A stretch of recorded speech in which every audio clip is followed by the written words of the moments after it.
आणि यानंतरची एक मोठी बातमी आहे। महाविकास आघाडीचे सर्व नेते आज निवडणूक आयोगाला धडक देणार आहेत। दुपारी 12:30 वाजता मविया शिष्टमंडळ निवडणूक आयोगाकडे जाणार आहे। शरद पवार, उद्धव ठाकरे, हर्षवर्धन सपकाळ आणि राज ठाकरे सुद्धा भेट घेणार आहेत। हे राजकारण नाहीये तर लोकशाही वाचवण्याचा प्रयत्न असल्याची प्रतिक्रिया संजय राऊतांनी दिलेली आहे। त्यामुळे महाविकास आघाडी आज निवडणूक आयोगावरती आज धडक देणार आहे। आणि या संदर्भामध्ये अधिक माहिती देत आहेत आमचे प्रतिनिधी मनोज दळकर सध्या आपल्या सोबत आहे। मनोज, आज आपण पाहतोय की मवियाचे नेते हे आज निवडणूक आयोगाला धडक देणार आहेत।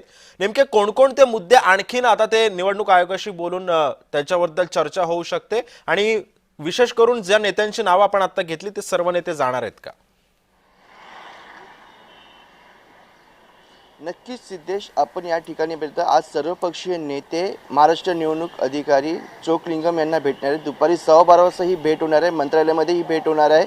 आणि त्या अगोदर आपण बघितलं तर हे सर्व नेते शिवालय येथे भेटणार आहेत। त्यामध्ये उद्धव ठाकरे असतील, शरद पवार असतील, हर्षवर्धन सपकाळ, वर्षा गायकवाड तसेच राज ठाकरे यांचं देखील नाव येते। पण राज ठाकरे अद्यापही जाणार आहेत की नाही यावरती अजून प्रश्न निर्माण झालेला आहे, कारण की सर्वपक्षीय नेत्यांची ही भेट आहे आणि ही भेट आपण बघतो 12:15 वाजता होणार आहे। यामध्ये आपण बघतो विधानसभेची निवडणूक झाली आणि त्यामध्ये ईव्हीएम घोटाळा असेल, मतदार यादी असेल, यामध्ये मोठ्या प्रमाणात घोटाळा केला असं सातत्याने विरोधक म्हणत होते। आणि आपण बघतो राहुल गांधी यांनी देखील स्पष्टीकरण दिलेलं होतं, यासाठी सभा देखील घेतलेल्या होत्या आणि आपण यासाठी ही महत्त्वाची भेट ही मानली जाते। आणि यासाठी सर्वपक्षीय नेते आज चोकलिंगम यांना भेटणार आहेत, मंत्रालयामध्ये भेटणार आहेत। त्यामुळे आता निवडणूक येते स्थानिक स्वराज्य संस्थेसाठी ती पुन्हा पारदर्शकपणे पार पडावी आणि त्यामध्ये कोणतेही गडबड होऊ नये यासाठी ही भेट आहे। आणि आपण बघतो यासाठी राज ठाकरे जाणार की नाही हा पहिला मोठा प्रश्न आहे। त्यामुळे या भेटीमध्ये आपण बघतो उद्धव ठाकरे,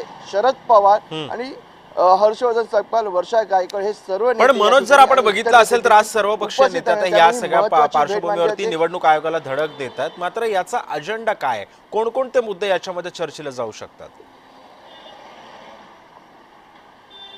नक्कीच त्यामध्ये ईव्हीएम मशीन असेल, मतदार यादी असेल, जे मतदार यादीमध्ये डबल नावं घेतली जातात ती असतील, तसंच आपण बघतो बोगस मतदान मोठ्या प्रमाणामध्ये होत असेल त्या बाबतीत देखील या संदर्भामध्ये संपूर्ण भेट मानली जाते। कारण की आता स्थानिक स्वराज्य संस्थांच्या निवडणुका काहीच महिन्यांवरती आहेत आणि त्यामध्ये पुन्हा काही गडबड होऊ नये आणि ज्या प्रकारे विधानसभेची निवडणुकीमध्ये ईव्हीएम घोटाळ्यामध्ये आपण बघितलं घोटाळा हा मोठ्या प्रमाणात झाल्याचा असं विरोधक म्हणत आहेत, तो पुन्हा या ठिकाणी होऊ नये यासाठी ही मोठी भेट मानली जाते। आणि या भेटीमध्ये आपण बघितलं उद्धव ठाकरे, शरद पवार आणि त्यामुळे आता या सगळ्या एकंदरीत या सगळ्या बैठकीनंतर आणि या मोर्चानंतर नेमकं काय काय मुद्दे आता आपल्या समोर येतात आणि काही पत्रकार परिषद सुद्धा होते का या संदर्भामध्ये, हे नेते घेतात का, हे सुद्धा पाहणं महत्त्वाचं ठरणार आहे। धन्यवाद मनोज, तुम्ही दिलेल्या अधिक माहितीबद्दल।